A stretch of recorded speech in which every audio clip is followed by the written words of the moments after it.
पवन अपने माता पिता के साथ रहता था। उसे दूर दूर की यात्रा करना बहुत ही पसंद था। वो माता रानी का बहुत ही बड़ा भक्त था।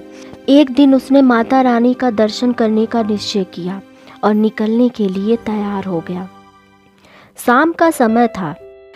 बेटा, इतनी लंबी दूरी की यात्रा है, तुम लोग ट्रेन से क्यों नहीं चले जाते? कार से जाना मुझे सही नहीं लग रहा है। पवन, माँ बिल्कुल सही बोल रही है। तुम्हें इस समय नहीं जाना चाहिए और कार से तो बिल्कुल भी नहीं जाना चाहिए। टाइम देख रहे हो तुम? डैड, मॉम, आप लोग भी ना टेंशन मत लीजिए, मुझे कुछ नहीं होगा। मेरे साथ मेरा दोस्त सोहन भी तो है। माता पिता के लाख समझाने के बावजूद पवन नहीं माना और चला गया। चलते चलते रात के करीब 2 बज गए। सड़क बिल्कुल भी खाली था। कार सड़क पर भागी जा रही थी। रह रह के इक्की दुक्की गाड़ियां ही गुजर रही थी। चलते चलते अचानक कार में कुछ गड़बड़ी हो गई। कार के बोनट से धुआं निकल रहा था। पवन ने गाड़ी साइड में खड़ी की और कार से उतरकर बोनट चेक करने चला गया। उसका दोस्त सोहन कार में ही बैठा रहा। काफ़ी देर परेशान होने के बाद भी जब कार चालू नहीं हुई तो पवन सड़क पे खड़े होकर इक्की दुक्की आने जाने वाली गाड़ियों को रोकने लगा। ऐसा भी हो सकता है कि रात का समय और दूसरी सुनसान इलाका, इस कारण भी कोई रिस्क न लेना चाहता हो, क्योंकि हाईवे आदि पर रात की लूटपाट की घटना आम बात हो गई है। इसलिए कोई भी रुक के रिस्क नहीं लेना चाहता। तभी अचानक पवन को उसके पास आती हुई एक कार दिखाई दी, जो उसके पास आके रुक गई। कार काफ़ी ओल्ड मॉडल की लग रही थी, या यूं कहे जैसे कोई राजा महाराजा की कार हो। कार के रुकते ही पवन भागकर उस कार के पास गया और बोला, मेरी कार खराब हो गई है।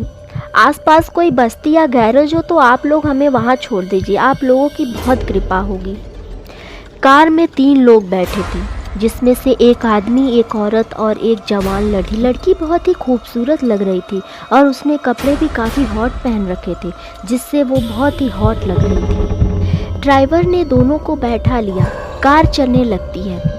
आगे की सीट पर पवन बैठ जाता है, जबकि पिछले सीट पर सोहन बैठता है, जहाँ की लड़की बगल में बैठी हुई थी। रास्ते भर सोहन उस लड़की को घूर रहा था।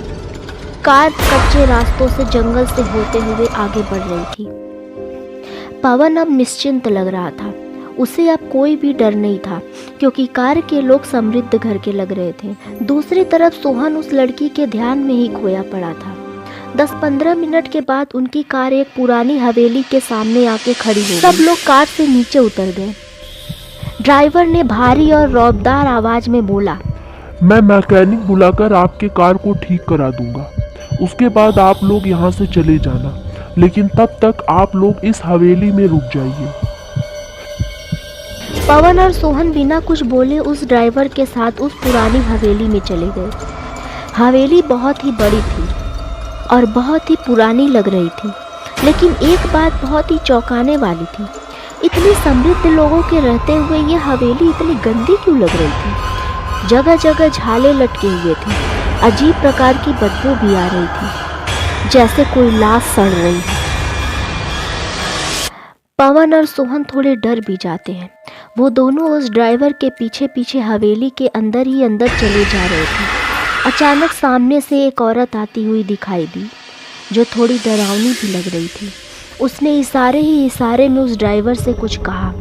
वो ड्राइवर पवन और सोहन को उस औरत के पीछे जाने का इशारा करके खुद दूसरी तरफ चला जाता है। वो औरत उन दोनों को एक बड़े से कमरे में ले गई। वो कमरा बाकी कमरों से काफ़ी अच्छा था। चौंकाने वाली बात तो यह थी कि इस पुरानी हवेली में इतना सुंदर और सुसज्जित कमरा कैसे हो सकता है।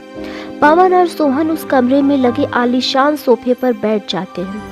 अब उन दोनों की आव भगत शुरू हो जाती है। अब उन दोनों को बहुत सारी बातें अजीब लगने लग रही थी। उस बड़े से कमरे में कम से कम 12-15 लोग जमा हो गए थे। कहीं स्वादिष्ट भोजन की खुशबू थी तो कहीं नाच गाना चल रहा था। पवन तो आए दिन दूर दूर की यात्राएं करता ही रहता था। रात बिरात वह जाता ही रहता। उसे भूत प्रेत पर विश्वास तो था, लेकिन वो एकदम निडर स्वभाव का था। पवन अपने आप को माता रानी का बहुत बड़ा भक्त मानता था और साल में कम से कम एक बार तो माता रानी का दर्शन करने अवश्य ही जाते। उसके गले में भी माता रानी की माला लटकी हुई थी और एक हनुमान चालीसा का लॉकेट भी था।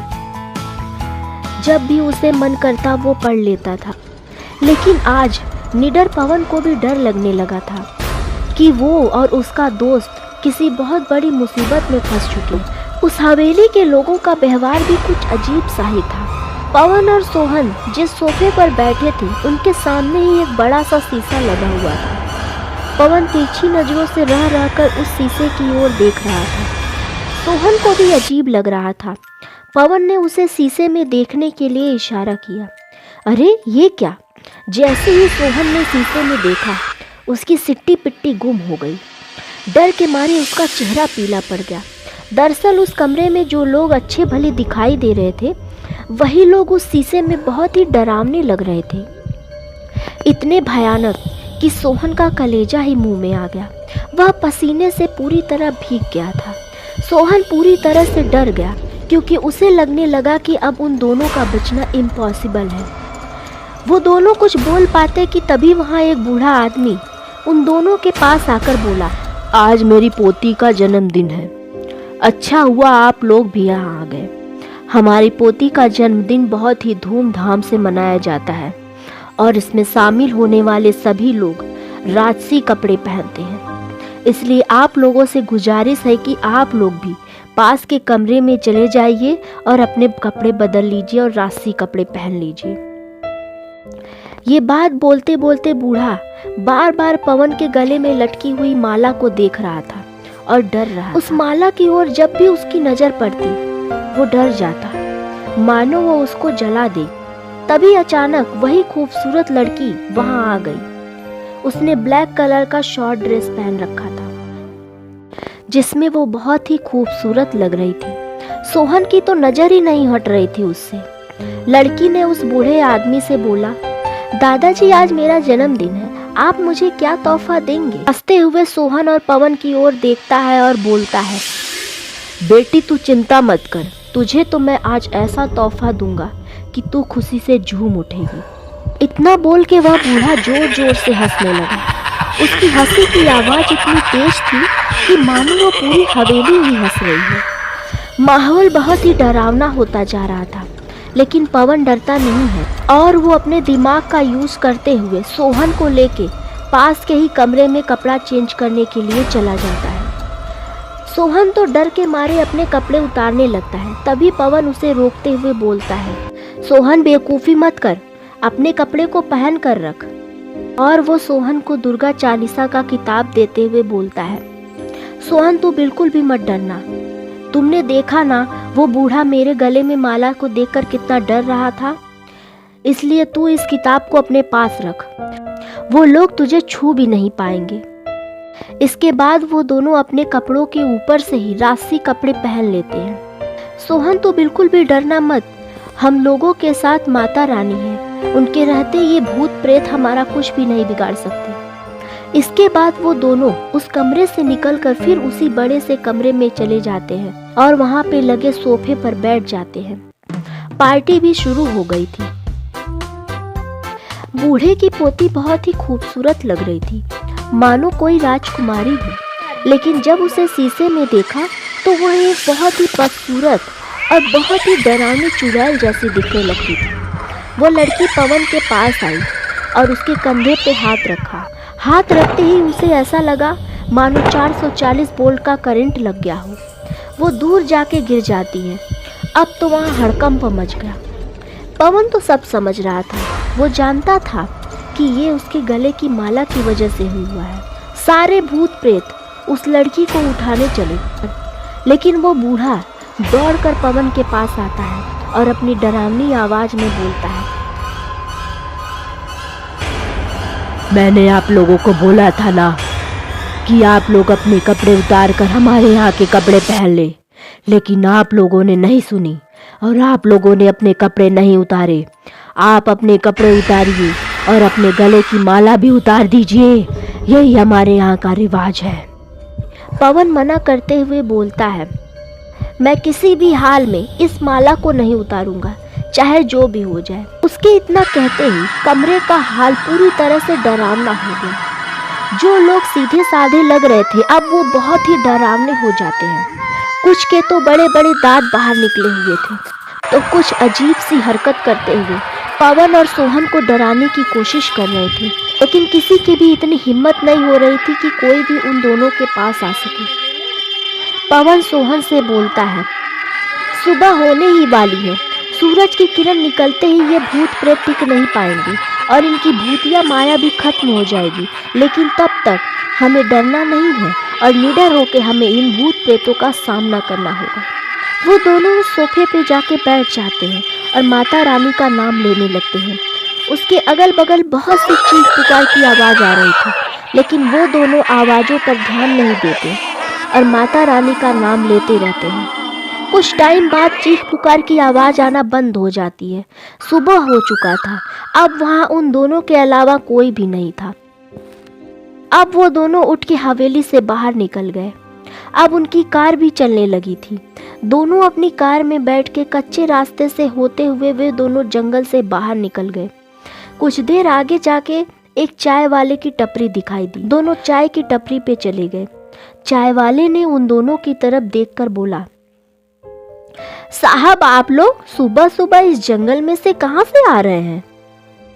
पवन ने रात की सारी घटना उसे बता दी। दुकानदार ने एक लंबी सांस ली और सांस लेकर बोला, आप लोगों की किस्मत बहुत ही अच्छी है जो आप लोग वहाँ से जिंदा वापस आ गए, वरना जो भी उस हवेली में गया वो कभी भी वापस लौट के नहीं आया। पवन सहमते हुए चाय वाले से बोलता है, आखिर हवेली के लोगों की ऐसी हालत कैसे हो गई? सारे के सारे लोग एक साथ कैसे मारे गए? सब लोग एक साथ कैसे भूत बन गए? चाय वाला सहमते हुए उस हवेली की कहानी सुनाना शुरू करता है। आज से करीब 5 साल पहले की ही ये बात है। उस दिन ठाकुर साहब की पोती का जन्मदिन था। पूरे हवेली में रौनक थी, सजावट चल रही थी। ठाकुर साहब की पोती और बहू बाहर शॉपिंग करने गए थे। उन्हें रास्ते में 2 अजनबी मिलते हैं जिनकी गाड़ी खराब हो गई थी। वो उन दोनों को हवेली पर ले आते हैं। ठाकुर साहब बहुत भले आदमी थे। वो उन दोनों को जन्मदिन की पार्टी में शामिल होने का निमंत्रण देते हैं। शाम को पार्टी शुरू होती है। खाने पीने का अच्छा व्यवस्था होता है। पार्टी के खाने में वो दोनों बेहोशी की दवा मिला देते हैं, जिसे खाकर पूरी हवेली के लोग बेहोश हो जाते हैं।